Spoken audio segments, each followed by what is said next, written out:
A polícia já deu início às investigações sobre a morte do sargento Célio Cícero.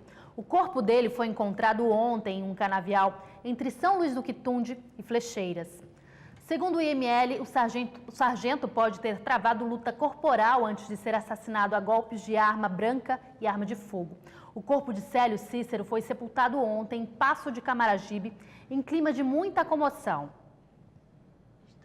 Um apelo nas redes sociais. Se vocês viram alguém com a característica do meu pai, avisa, pelo amor de Deus. Liga pra polícia, avisa pra gente, tem o número de contato. A esperança de encontrar o sargento Célio Cícero Valdemar com vida dava indícios do fim na manhã de terça-feira, quando um corpo foi achado nesta área de difícil acesso entre os municípios de Flecheiras e São Luís do Quitunde. Nós recebemos uma ligação do delegado Belmiro, que é titular da delegacia de Flecheiras, nos passando essa informação de que um corpo teria sido encontrado naquela localidade e que provavelmente tratava-se do corpo do militar desaparecido. A semelhança física, enfim, o próprio fato de um corpo ter aparecido ali e o militar morar no município ali próximo levou à desconfiança de que, na verdade, tratava-se do corpo, lamentavelmente, do sargento que teria sido assassinado. O sargento estava desaparecido desde o último dia 19. O corpo foi encontrado ao lado de uma estrada de barro, em uma ribanceira, já em estado avançado de decomposição, de bruços, semi-despido, mutilado e com o crânio quebrado.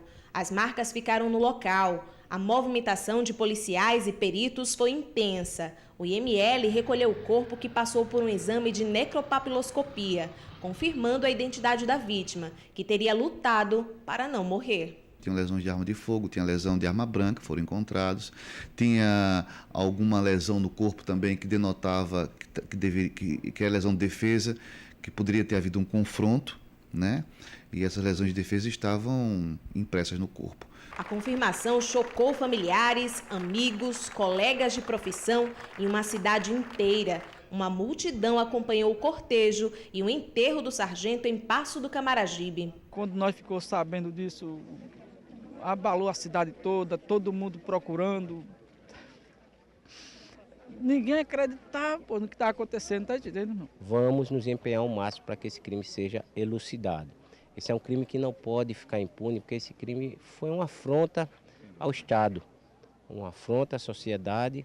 Célio, ele era representante da lei aqui no Estado, era pago para fazer a segurança pública e o fazia muito bem.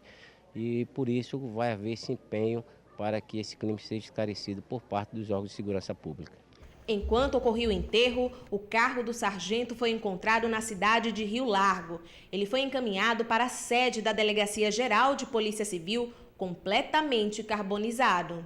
No dia 19, o sargento deixou a filha no bairro do Tabuleiro do Martins e seguiu para um supermercado na mesma região, onde realizou compras. O último contato feito com a família ocorreu às 15h30. O sargento deveria seguir para Passo do Camaragibe, onde morava. Mas o que aconteceu após a saída do supermercado ainda é um mistério, que aos poucos começa a ser desvendado. Nós estamos nos empenhando, ao máximo nesse caso, e não podemos adiantar linhas de investigação, mas também posso adiantar que nenhuma hipótese, por enquanto, está sendo descartada. Nós vamos acompanhar todo esse caso. Os bancos continuam descumprindo a lei municipal que limita o tempo de espera nas filas. Revoltada, uma cliente registrou o problema e denunciou o caso. Daqui a pouquinho a gente vê essa reportagem. Vamos a uma outra notícia. Foi publicado hoje no Diário Oficial da União um decreto que inclui 13 aeroportos no Programa Nacional de Desestatização, ou seja, estão disponíveis para privatização. Entre eles está o Aeroporto Zumbi dos Palmares. O Ministério dos Transportes, Portos e Aviação Civil é responsável pela condução e aprovação de estudos, projetos, levantamentos e pelas análises que vão definir o modelo de desestatização. O dia de ontem foi de movimentação intensa no Senado. A regulamentação do transporte individual na pauta de votação fez com que taxistas e motoristas de aplicativos lotassem os corredores do Congresso Nacional. Veja com Damares Bubans, de Brasília.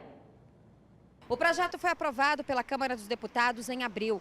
O texto prevê que carros particulares serão proibidos de fazer transporte de passageiros no país. Assim como os táxis, as empresas como Uber, Cabify e 99pop precisarão de autorização para circular. E os carros deverão passar a usar placas vermelhas concedidas pelo governo. O projeto divide opiniões. É criticado pelos motoristas de aplicativo e defendido por taxistas, que nesta terça-feira invadiram o Senado em busca de apoio. A situação presente hoje do transporte por aplicativo é que qualquer pessoa pode se cadastrar nesse sistema, prestar um serviço de maneira sem dar satisfação nenhuma ao poder público e dessa forma coloca em risco tanto a sociedade quanto também desfaz toda a estrutura legalizada do transporte que nós já temos entrando em colapso os segmentos. Seria uma concorrência leal, é isso? Porque ia ser uma concorrência que, do jeito que a gente tem os deveres, ele ia ter também, e os deveres teria que ser para os dois, para ambas as partes. Hoje a Uber está em mais de 100 cidades brasileiras e atende, em média, 17 milhões de usuários.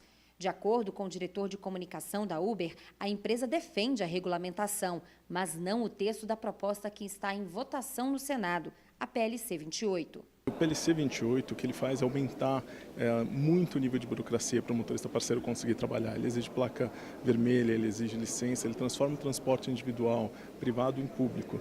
Então o ponto aqui é que isso é uma proibição. Tá certo? Então o que a gente vê é que é necessário ter um debate amplo. A gente não precisa de uma votação de urgência hoje, que a gente precisa debater o melhor jeito possível de criar uma regulação positiva para esse modelo, assim como já foi feito em São Paulo, no Distrito Federal, em Vitória, em várias outras cidades do Brasil. Nós queremos a regulamentação, mas dentro de um âmbito que a gente se sinta tranquilo e confiável de trabalhar, não de acordo com como está no texto original, né? Porque senão vai atrapalhar a vida da gente, né? A votação no Senado foi assunto recorrente nas redes sociais. Na linha de fogo, senadores têm sido pressionados também na internet para votar a matéria, que ainda não passou por nenhuma comissão. Sem chegar a um acordo, no início da tarde, o presidente Eunício Oliveira se reuniu com os líderes de partido e decidiu votar o regime de urgência do projeto, mas resolveu dar mais tempo para as negociações, na esperança de que seja possível chegar a um consenso. Eu, a semana passada, fiz um apelo aos líderes, fiz um apelo aos relatores, para que a gente buscasse o entendimento, porque, afinal de contas, é necessário a regulamentação do Uber. Agora, você pode nem esmagar um e nem esmagar o outro. Tem que encontrar um ponto de equilíbrio. Isso vai dar muito o que falar ainda. A Agência Nacional de Energia Elétrica aprovou ontem um aumento de cerca de 42% para o valor do patamar 2 da bandeira vermelha. Com esse reajuste, a taxa extra cobrada quando essa bandeira for acionada vai passar de R$ 3,50 para R$ 5,00 a cada 100 kW consumidos. Esse novo valor passa a valer no mês que vem, mas isso ainda é uma proposta que passará por audiência pública e pode ser que seja alterada. O motivo desse aumento é a estiagem, que faz com que o nível dos reservatórios das hidrelétricas caia e aí mais termoelétricas são acionadas, que geram uma energia mais cara. A única boa notícia aí é que a taxa da bandeira amarela deve cair pela metade, de R$ 2,00 para R$ 1,00 a cada 100 kW consumidos. O governo federal prevê mais cortes no orçamento de universidades públicas e a UFAL deve ser atingida. Ao vivo, mais informações?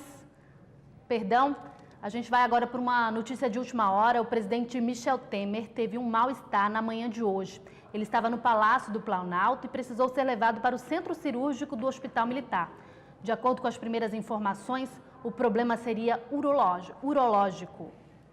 E veja daqui a pouco, mapa do turismo de Alagoas cresce quase 140% sobre uma entrevista aqui no estúdio com o secretário do Desenvolvimento Econômico e Turismo.